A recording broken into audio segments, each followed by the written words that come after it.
Imini yesabatha ayibente kwabangcwele. Inkosi kusekuphama zokulangihlelo 233.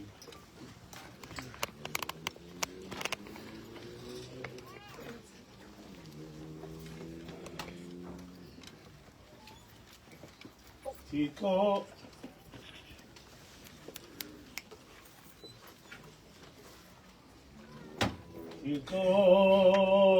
wame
Amen.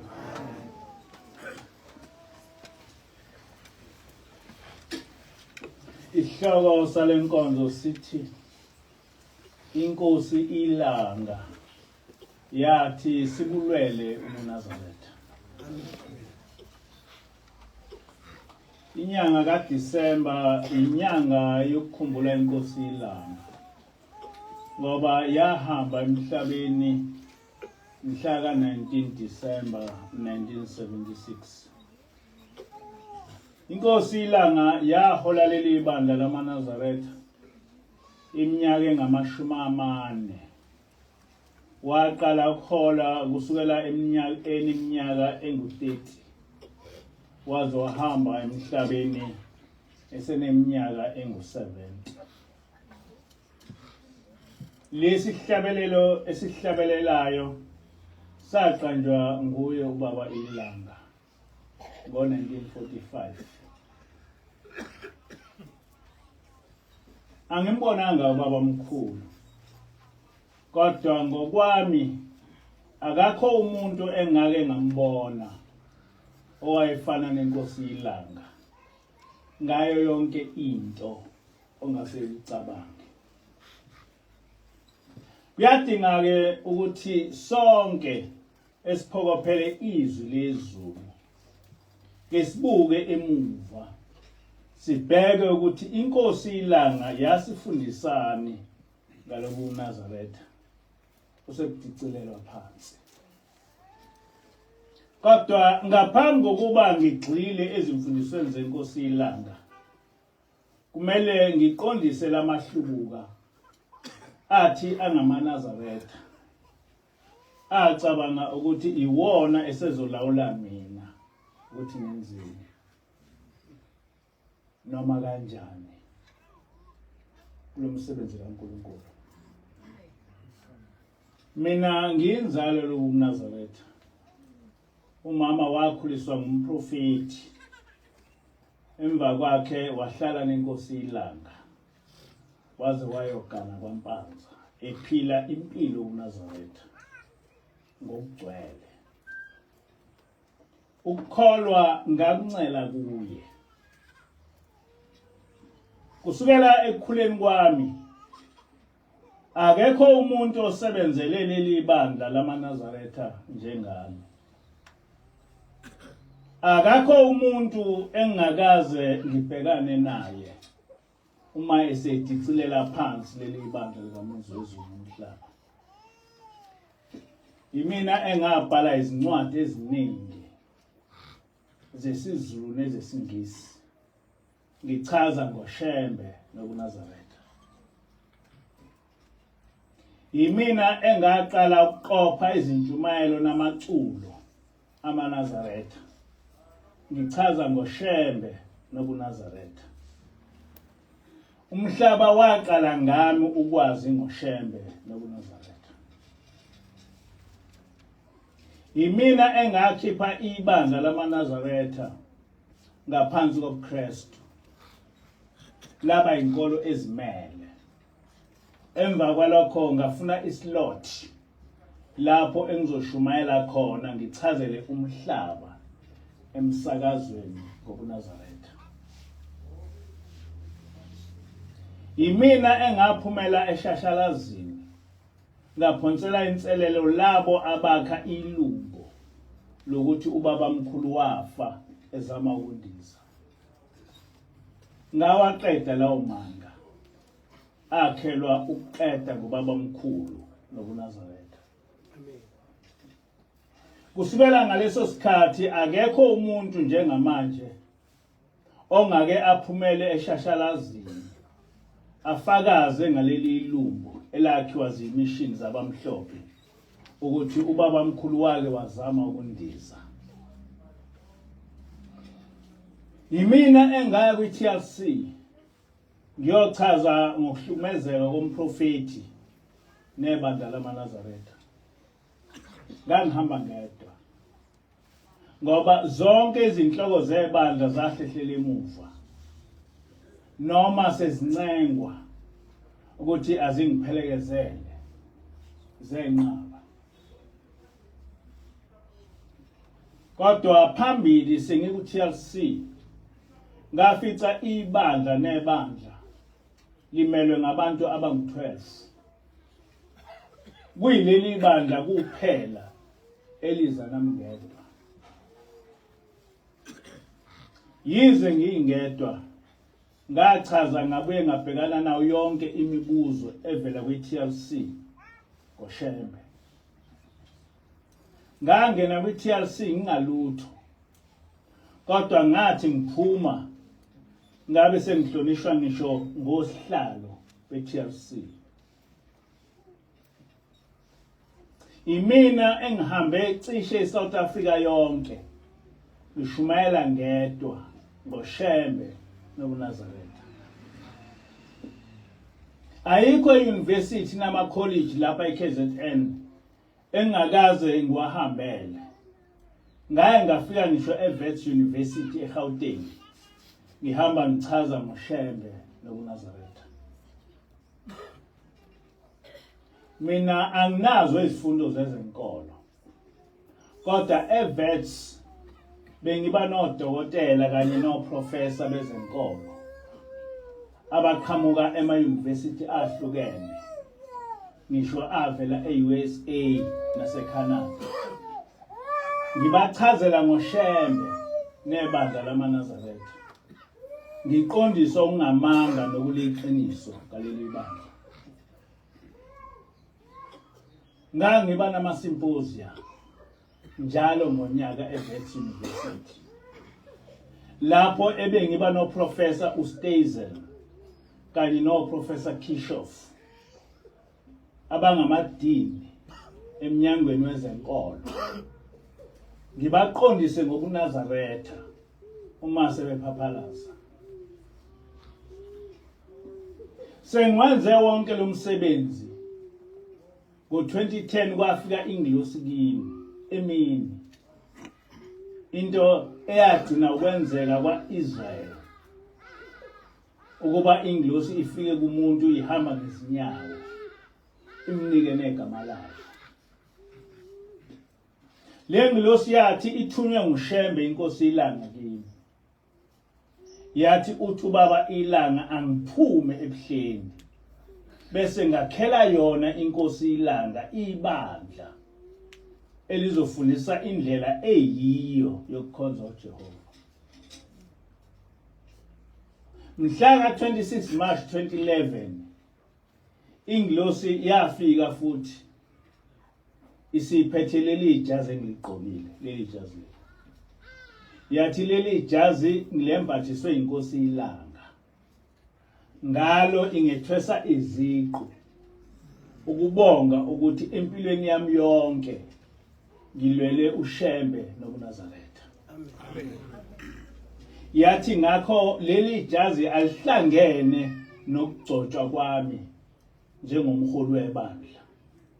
Kodwa ngelokungihlonipha ngegalelo engibe nalo ukulwela ubuNazaretha. Amen.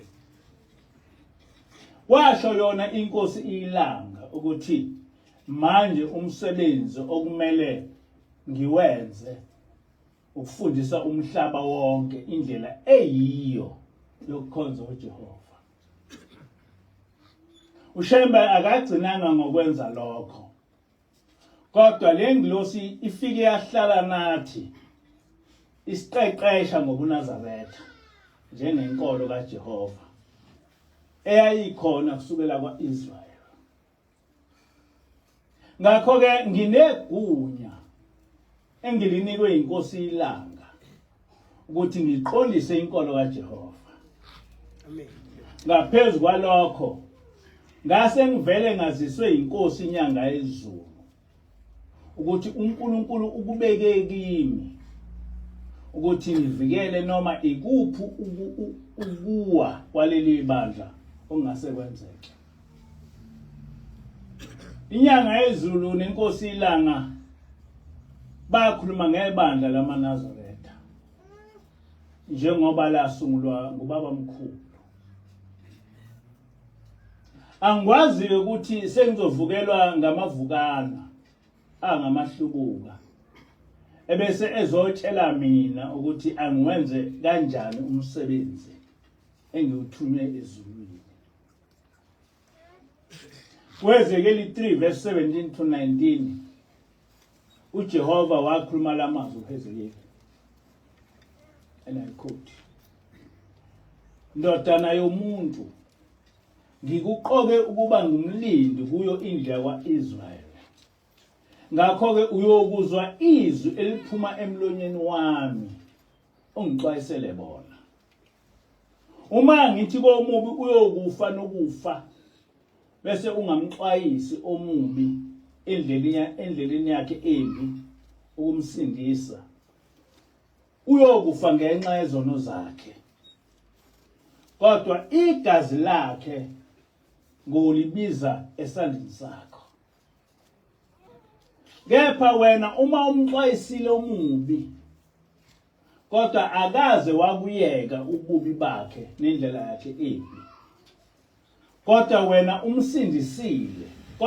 usindisile umphefumulo wakho." Amen. Uma uthunywa yizwi kumele ungesabi, ungesatshiswa, futhi ungenzeleli muntu, unganciphisi, futhi ungandisi okuthunyiwe. Wenze njengoba uthunyiwe.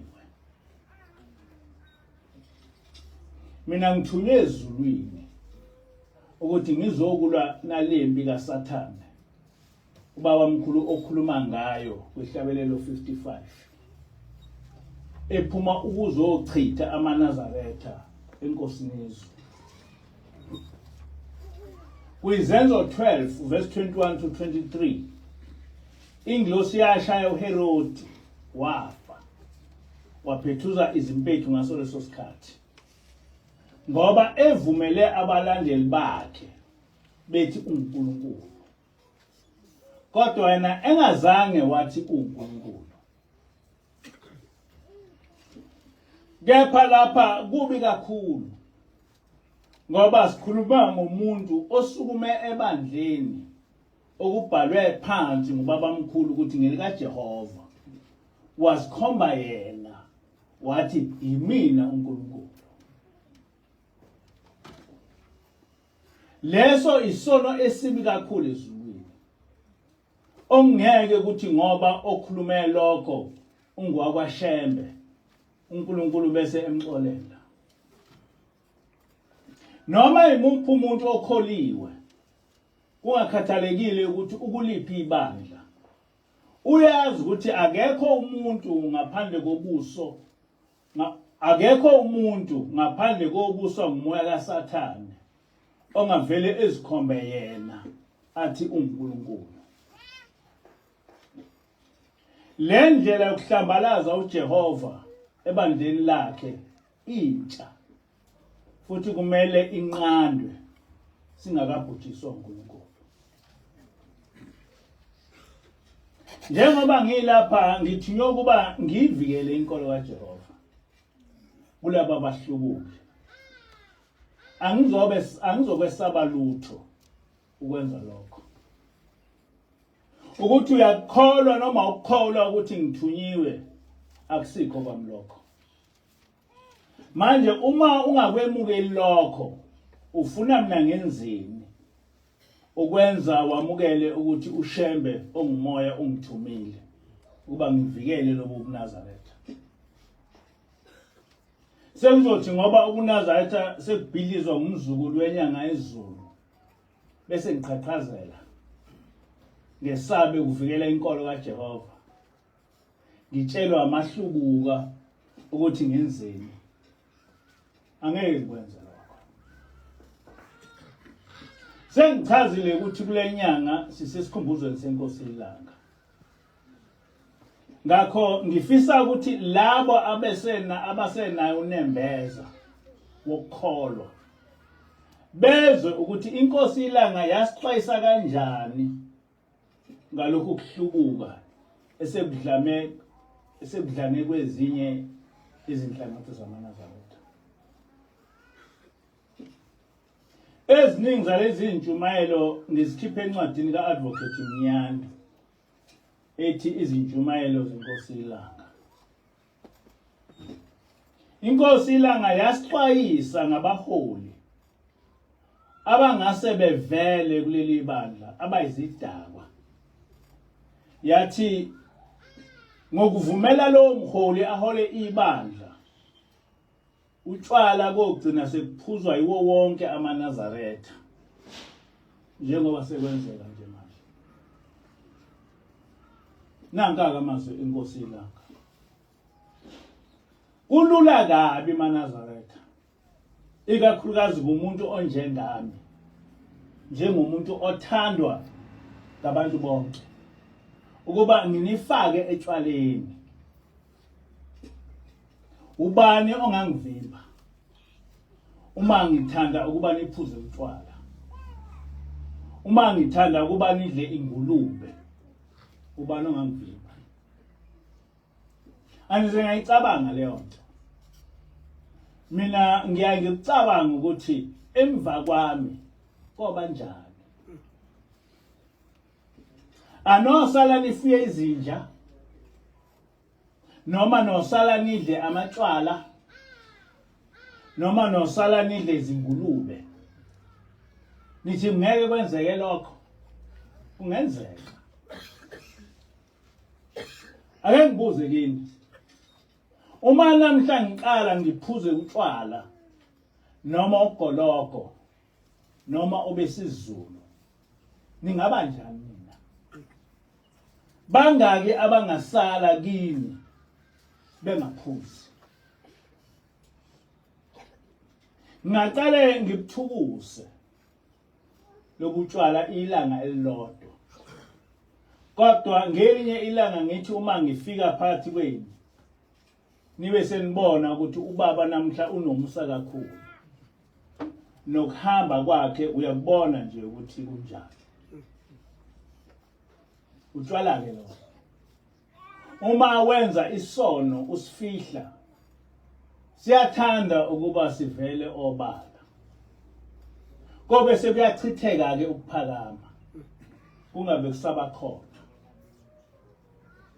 uShembe wayelinde ebuza uNkulunkulu ethi, Nkosi, njengoba uthi angize kuwe, uyangibiza emva kwami kuzosala kube njani ephakameni. Wahlala izinsuku eziyishumi elindile engadli, nabamlethela amanzi bawabeke lapha kude asithathele ageza. Ubaba Ilanga akhuluma ngobaba omkhulu. Nobeka amanzi okuphuza awabeke kude aphume asithathele wona aphuze. Wayehluphekela thina. Amen. Iyaqhubeka inkosi Ilanga ithi,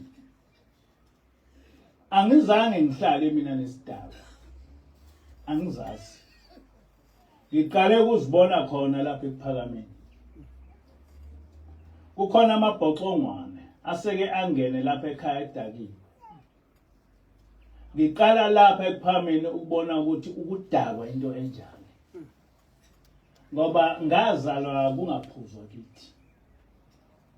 Ubaba nomama babengaphuzi. Ugogo uMahadebe kwase kuyisalukazi esidala esebuyekile utshwala. Yathi uma ithi indodana yakhe, mama yeka lokhu sayeke. Ufe semdala kakhulu. Kule nkosi yaseBhabhele kwaphuza bonke abantu ngalobu suku bedile. Badakwa, basina. Kodwa kwathi inkosi ingakadakwa kakhulu, kusahleziwe nje etafuleni, yathi akulandwe izitsha zephasika ezingcwele. Kwavela amadoda amadala athi, hawu, hayibo, uyihlo wathi zingathintwa lezi zitsha zezenkulunkulu.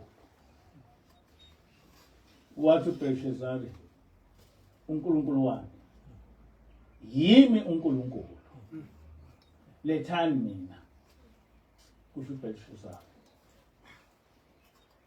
Zalanda izitsha zegolide nezesiliva ezazikhishwe ethempelini lendlu kaNkulunkulu yaseJerusalema.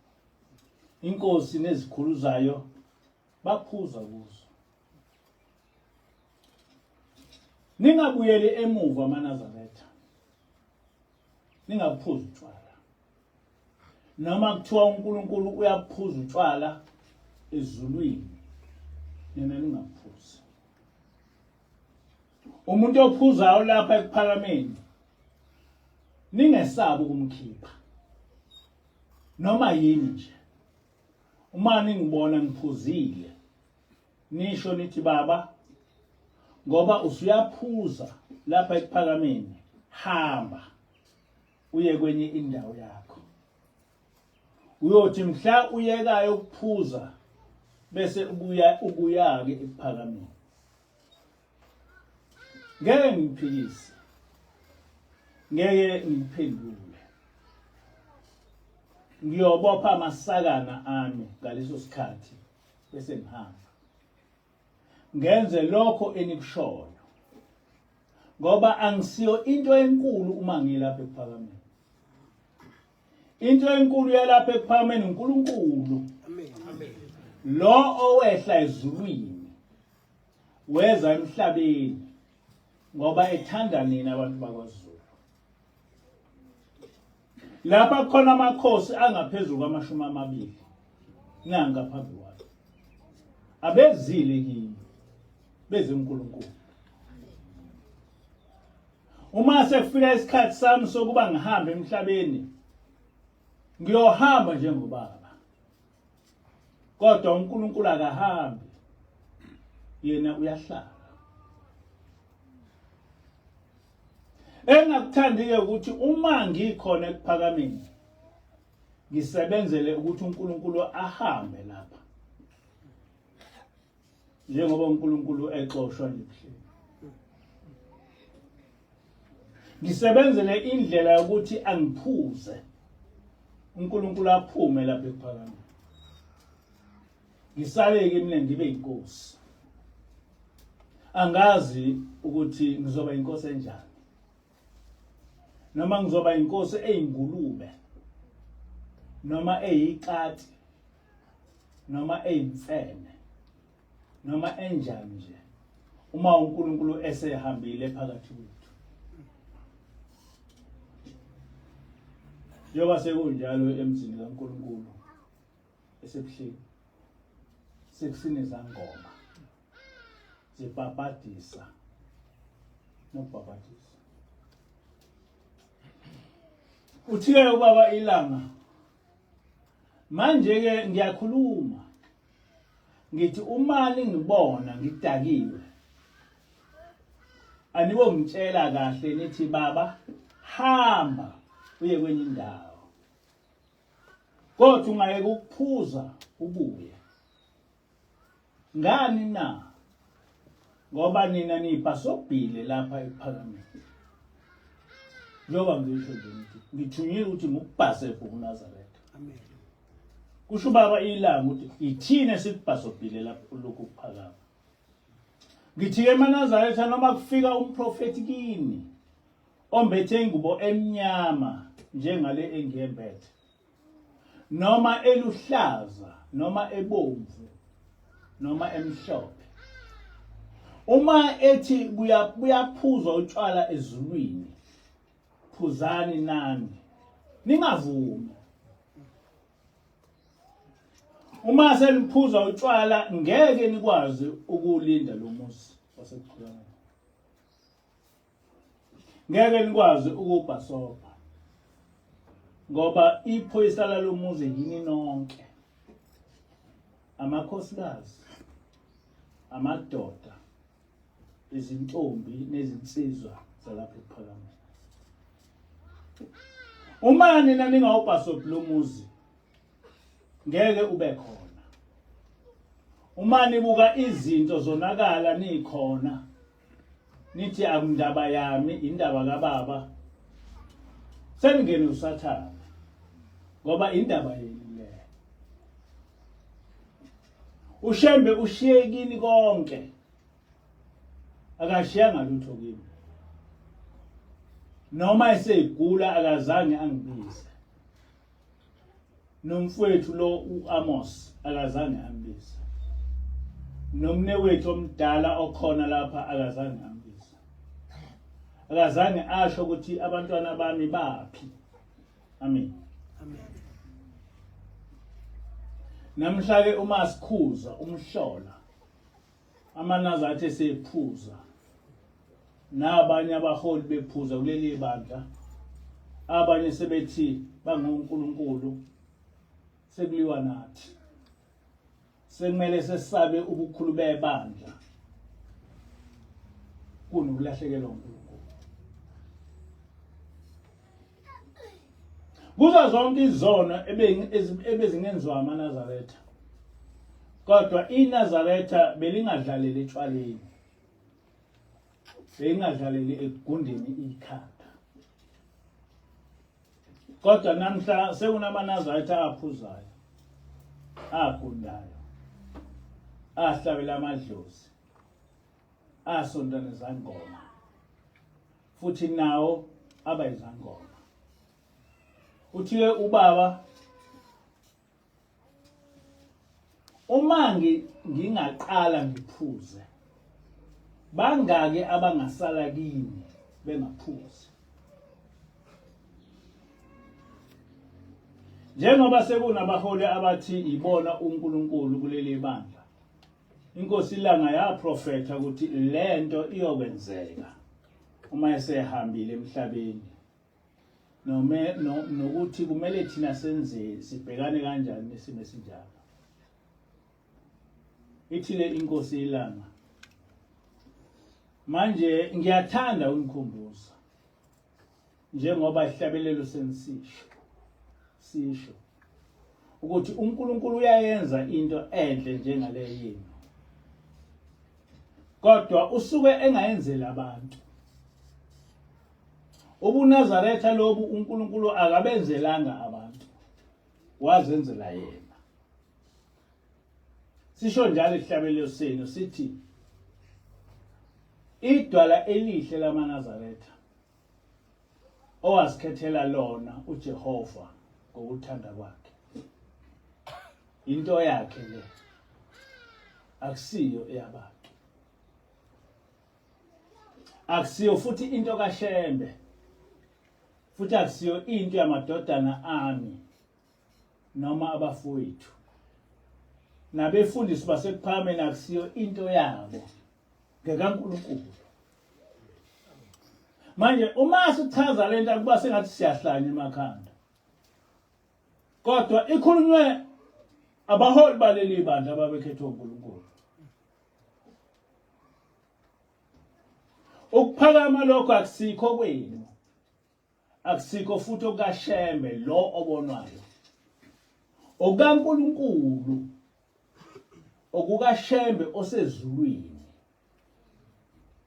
okukaShembe owaqalayo lokukhamba.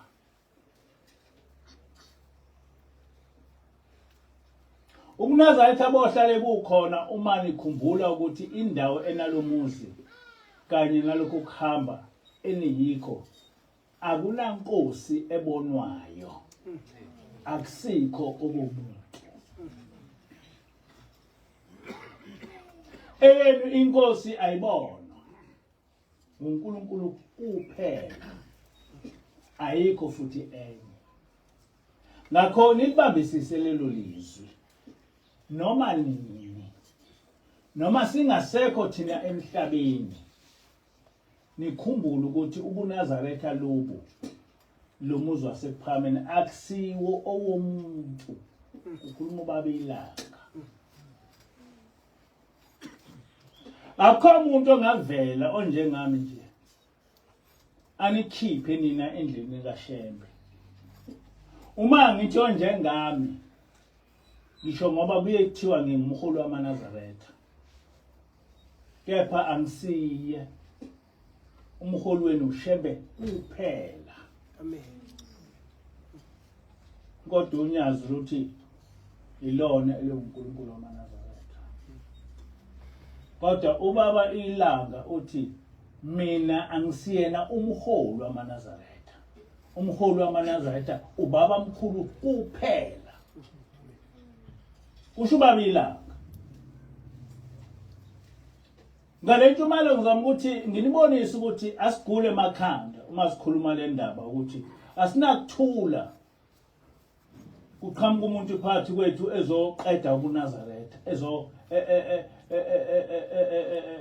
ezohlekisa ngaleli bandla likaJehova. Sikhona. Ithile inkosi Ilanga, kodwa akukho umuntu ongavela athi phuma phambukani endleleni kaShembe, noma ikomiti lamadoda, ibandla labafundisi, noma inina nonke njengoba nihlangene lapha. Anakuveza umthetho phambene nokaShembe, ngoba leli bandla akusilelo umuntu, akusilela abantu, elasezulwini. Amen. Amen.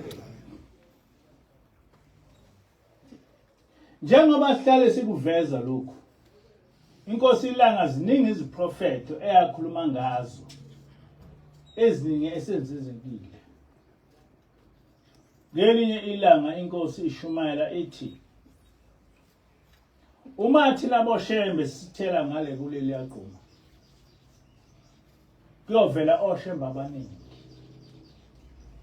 nalowo uyothi nami ngingumShembe, abantu bamlandele.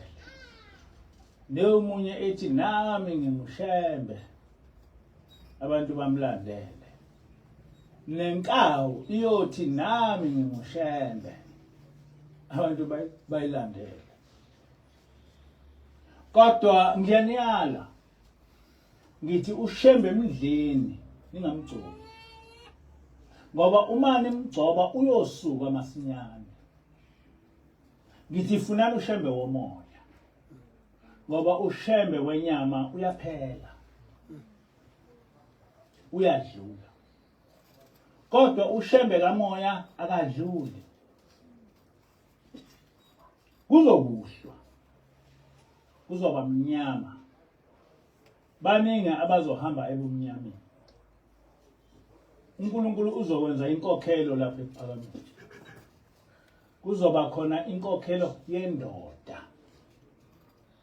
Yayingcone kaMamthembu ngoba uNkulunkulu wenza inkokhelo yomfazi. Namhla uzokwenza inkokhelo yendoda egqoke ibhulukwe njengami. Iyophuma emkhonweni wejazi lami. Amen. Nempela emva kwenkosi Ilanga baba khona oshemba abaningi. Njengoba namhla bekhona. Baba khona. Kukhona nabangazi noma liyaphuma noma liyashona. Abangena enkonzweni bedakiwe. Ehamba beshisa impepho kuyo yonke imigwaqo. Nenkokhelo yendoda eyavela emkhonweni wayinkosi Ilanga. Inkosana uLonda waba khona. Amen. Inkosana uLonda lo owahlakaza ibandla lamaNazaretha ePhakameni. Kwakuyindodana yenkosi Ilanga. Kwenzeka nje obeshilo ukuthi lo uyophuma emkhonweni wejazi lami. Ngelinye ilanga inkosi Ilanga ithi ngesinye isikhathi wakwafika uNkulunkulu. Ngangiselinda kwaNongoma. Sinenhlangano khona. Ngabona abantu besodakeni bonke ababekhona enhlanganweni. Nabefundisi, nabashumayeli, nabaphathi, nenhlalisuthi, nabakhokheli, namakhosikazi, namantombazana, bonke nje becula odakeni. Babe ngakwazi ukuphuma kulolu daka. Lulukhuni kunamanzi. Le ndawo yayinomhlanga nodaka olubi. Inamanzi amaningi. Ibanda futhi. Kwakuyindawo embi kakhulu. Uma ngisacabanga ukuthi laba bantu ngizobakhipha kanjani lapha. Ngabona uShembe eqhamuka. Akaze akhuluma lutho. Into engiyithanda ubaba Ilanga ukuthi uma ekhuluma ngobaba omkhulu wayekhuluma ethi uShembe. Amen. Lento engenziwa manje. Abantu bathi uShembe bezisho bona. Kodwa ubaba uma ekhuluma ngoShembe wasuke ekhuluma ngobaba omkhulu. Uthi lapha uma ngisacabanga ukuthi laba bantu ngizobakhipha kanjani lapha. Ngabona uShembe eqhamuka akaze akhuluma lutho. Naso sonke isikhathi ubaba Ilanga uma ekhuluma ngobaba omkhulu ngibona uShembe. Welula isandla edonsa. Osekuqaleni wabaleka. Wahlehla wabuyela lapho kunodaka oluningi khona. Wathi udonsa omunye ubaba naye kwaba isoleso. Bonke bahlehla baya lapha kunodaka khona oluningi. Akuphumanga noyedwa umuntu. Bonke bahlehla babuyela emuva. Angisazi ukuthi ngathini inkosini. Nizwe ukuthi wabilanga uhlonipha kanjani. Angisazi ukuthi ngathini inkosini. Ngabona iphelelwa amandla. Ihlala phansi. Kwakuudaka lokungcoliswa isono. Ngabona ukuthi uNkulunkulu beze ngikhombisa ukuthi laba bantu engihamba nabo bangcolile. Abahlambulukile. Banamacala nezono. Kukhona okubi abakugodlile ezinhlizweni zabo. Laba bantu abacabangi ngoNkulunkulu. Bayeza nje enhlanganweni. Bangasihluphi ngoNkulunkulu. Bangasoki. Bangasho ukuthi imkhokheli oyingcwele ikhokhele nami emadlweni ahlaza usinde umoya wami. Akhona mamunye kulabo bantu owake wasondela wabamba isandla senkosi.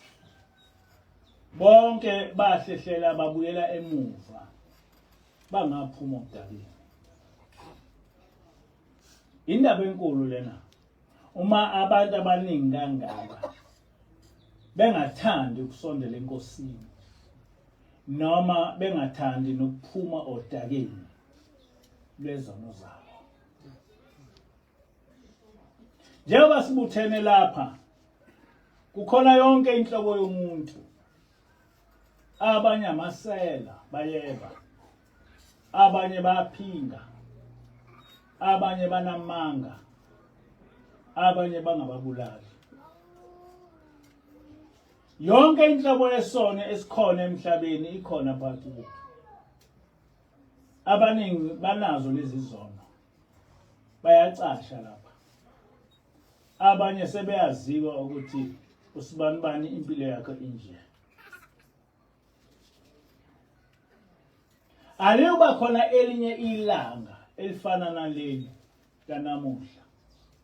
Lokuba nishiye izono. Nihlambuluke, nigezeke. Lapha ngizama ukuninikeza isithombe sokuthi ubaba Ilanga wayeshumayeza kanjani.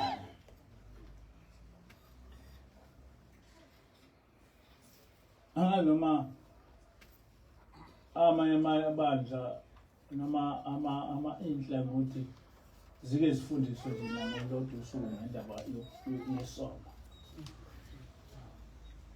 Umuntu avume konke akwenzile phambi kaNkulunkulu. Ngoba uNkulunkulu uyanithanda kakhulu. uNkulunkulu uyathanda ukuthi sengathi ningaba abantwana abangcwele, abahlanzekile. Angabukisa ngabo phambi kwamazulu athi bhekani abantwana basephakameni abanaso isono. Abanye abantu ke abanazo izono kodwa ziyabazingela. Isono siyabafuna. Ubusisiwe umuntu ongemi endleleni yezoni. Okuthokoza kwakhe kusemthethweni kaJehova.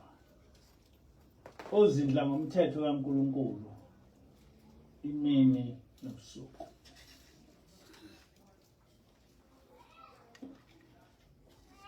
Isono lesimanazetha into enzima ngoba asikhethi. Umfundisi, umshumayeli nomkhokheli siyababamba. Namakhosi alapha siyawabamba. Umuntu abe yinto yesono. Abe ukudla kwesono. Akhohlwe ukuthi ungumntwana kaShembe. uShembe wayengenaso isono. Noma engakakholwa ewumuntu obhincayo. Kwangakaze kwathethwa icala lokuthi wonile. Nakubelungu ayesebenza kubo. Kwangakaze kwathethwa icala likaShembe. Babengamsoli ngalutho. Babengaze ngasho ukuthi umloyiswa wonile endaweni yethu. Noma bathi Shembe bopha uhambe ngoba wonile endaweni yethu. Nalapha phakathi kwenu uShembe uhlale iminyaka engama25 kusukela ngo1910 kuze kube u1935 ehamba yedwa. Akakaze athethe icala lokuthi wonile. Akakaze amangalelwe emakhosini ukuthi uShembe wonile. Wayethi ngasenza kanjani isono ngoba ngikhonza inkosi enkulu kangaka. Futhi lenkosi engiyikhonzayo ingiphethe kahle. Iyangivikela kwabangizondayo. Iyangithinta lento. Uthi ubaba Ilanga ubaba mkhulu wathi ngingasenza kanjani isono ngoba ngikhonza inkosi enkulu kangaka futhi le nkosi engiyikhonzayo ingiphethe kahle iyangivikela ngoba ngizondayo lento ngithe mangicabanga yangithinta ngoba le nkosi ubaba omkhulu ubaba Ilanga okhuluma ngayo yathi mayingilosi phakathi kwethu Amen. ingilosi yafika yathi ngithunywa ngushembe ubaba Ilanga uthi angizobheka kusukela ngaleso sikhathi kusukela ngo-2006 sekufika ingilosi ebuhleni akakho umuntu wakwamthina naso sonke isikhathi kuze kube namhlanje na ayikho into ingilosi ehlala nayo eyibhekile njengathi Amen.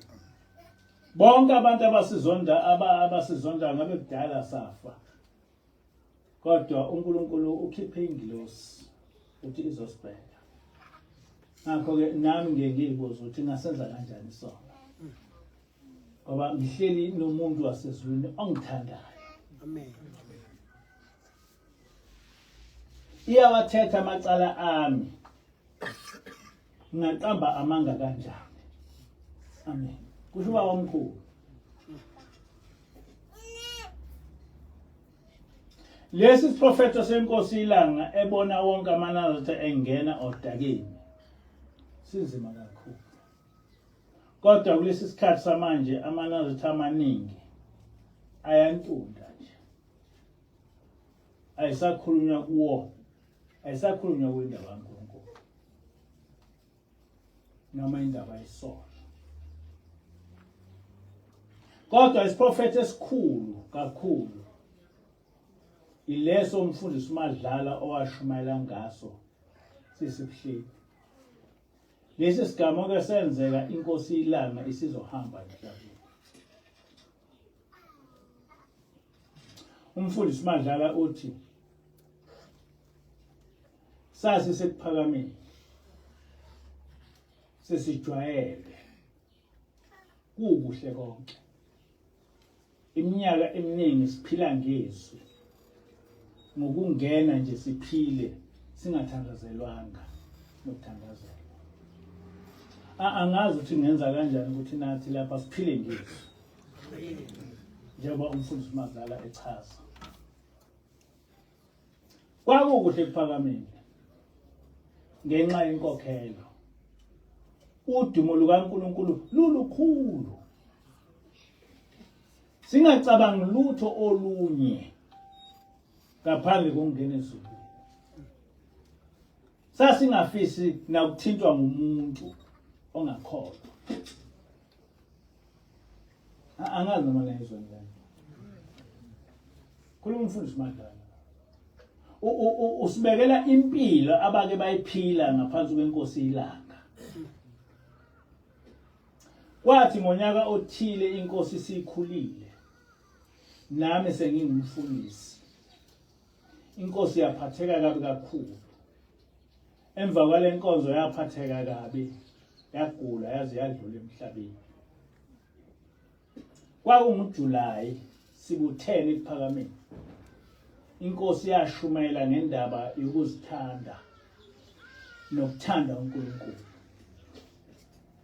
izibeka izindaba ezinhle zokuhamba kwalapha ekuphakameni kube niyamazwi babila ukuthi wayikhuluma kanjani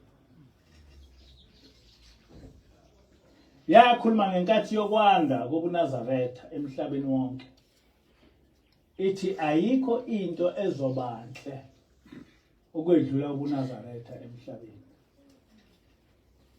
sajabula kakhulu ngoba umuntu omnyama wayengelutho ngalezo nsuku nobuNazaretha babuyihlaya nezimfundiso zaziningi ezimbi ngakho kuthe seneme sambona egqunqa ubaba wakhala kwaba muntu kwaba nzima kwaphela nasozwaneni kithi asaze sazi ukuthi sizothini nokuthi senzeni wayivala inkonzo wasithandazisa ngalelo langa umthandazo waba mde kakhulu unganqamuki. Ngaze ngavula amehlo ngabona ukuthi inkosi isishiye sodwa yaphuma ethempelini. Ngabheka koza kwethu nabo base bebhekile. Ngumfundisi uKhumalo owathi amen. Yavuma inhlangano. Saphuma sambheka ubaba endlini emhlophe. Samfica ekhala. Amaduku esemaningi. Nezingane zingasangeni lapho ehleli khona. Sakhala nathi. Sazilahla phambi kwakhe. Sifuna ukuzwa isici nesono sethu. Wehluleka nokusibheka. Isikhathi esingangehora singene endlini enosisi ekhala esezoba nesilokothane nesilokozane. Wayesethi nginosisi. Inhliziyo yami idabukile. Ngiyakwesaba kakhulu okuzokwenzeka emva kwami. Ngibona igazi ligobhoza lapha ekuphakame. Lo muzi uNkulunkulu uzowushiya kube ngumkhume wabaphangi nezindindwa nesiphiki. Namanje ubaba Ilanga wathi bayahamba emhlabeni abantu basale babulala umuntu. Khona ekuphakameni. Esefihliwe kwavele ulonda waqala impi. Abantu badubula abantu ekuphakameni kwafa abantu abawu5 ngosuku. Leli gazi ubaba Ilanga olishilo. Kuzosala abafile bethi bayaphila. Uzochitheka lo muzi. Usizo likhulu oluzoba khona emva kwami. Abantu abezayo abazophenduka. Ngeke balifune izwi likaNkulunkulu. Ngeke bamlalele nozayo. Emva kwami abantu bayokholwa ngenxa yemali. Ngeke balinake izwi lophezulu. Abanye bazofika nemikhuba yabo, amasiko abo. Bazokwenza indabuko yabo. Le ushembe owayichitha phakathi kwethu. Ngiyethemba nani ukuthi izangoma zongena ngokuthanda. Ziphume ngokuthanda. Ababi bayobakhipha abahle lapha ekuphakameni. Ngiyamuzwa uthini baba Ilanga uthi izangoma zizongena ngokuthanda, ziphume ngokuthanda ekuphakameni eNazaretha njengoba kwenzeka nje. Ngibona kumi izimbi zazotshwala emzini. Nezangoma zisina emzini eManazaretha. Nidla nilobolisa izingane zenu abangakhona. Niyabona umprofeti. Washo exactly into eyenzekayo manje. Washo exactly. Wathi nazi izangoma ngiyibona. Esho ngo-1970. Wathi nazi izangoma. Wathi nangu utshwala sekugcwele elokuzeni emzini. Thina sasingaze ngabona umuntu eNazaretha ephuza utshwala. Thina makwaqhamulisa ingoma sasibaleka. Kodwa namhlanje ubaba Ilanga njengoba wayeshilo nazi zigcwele ebuhleni manje. Ngibona abantu beza ngamandla lapha ekukholweni. Bayofika bazi. Abayovuma ukukhokhelwa. Abayokulithanda izwi elibabuthile.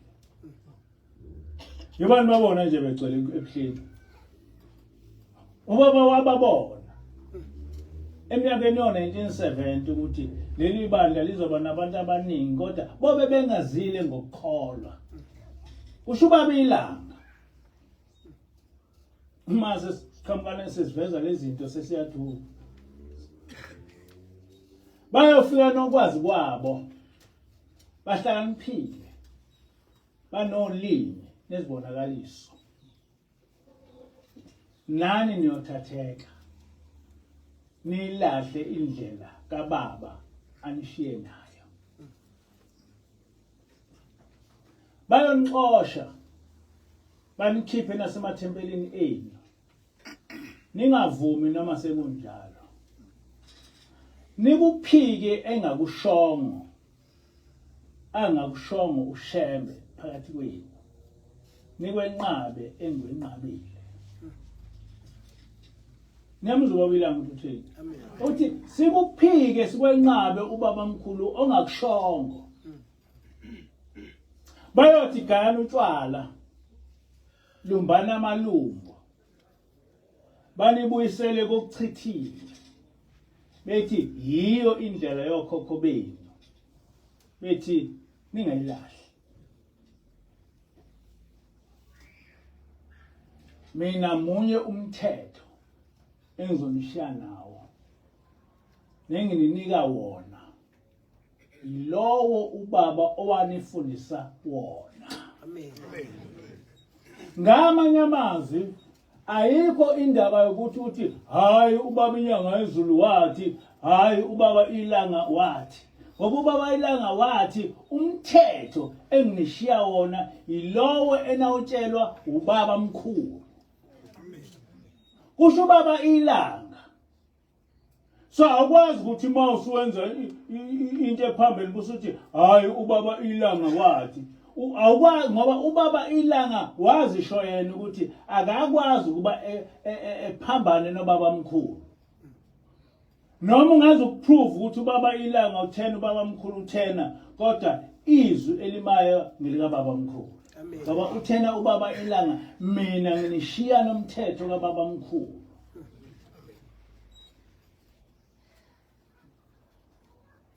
Ngiyanicela nibafundise abezwayo. Nibayeke abangafuni. Isihlungu siyozihlunga. Yabe sikhala inkosi. Yadabuka. Yahlanganisa izandla njengomuntu obalayo. Amen. Amen. Lesi siprofethi safezeka njengoba sinjalo. Kuleli bandla izangoma zingena ziphuma ebandleni lamaNazaretha. AmaNazaretha asewuchithe wonke umthetho kababa mkhulu. Ibandla selilikhulu. Kodwa laba abantu abazile ekholweni. Kodwa kuzokwenza imali. Akho lutho ongabatshela khona. Ngoba vele bangamahlubuka. Abesabi lutho. Sekuyibo abazibonke konke. Ithi-ke inkosi Ilanga bayothi gayana utshwala. Lumbane amalungu. Banibuyisele kokuchithiwe. Bethi yiyo indlela yokhokho benu. Bethi ningayilahli. Mina munye umthetho engizonishiya nawo. Nenginika wona. Yilowo ubaba owanifundisa wona. Egcineni inkosi Ilanga ithi ngiyanicela nibafundise abezwayo. Nibayeke abangafuni. Isihlungo siyakusihlunga. Inkosi usiseni kusuku. Amen.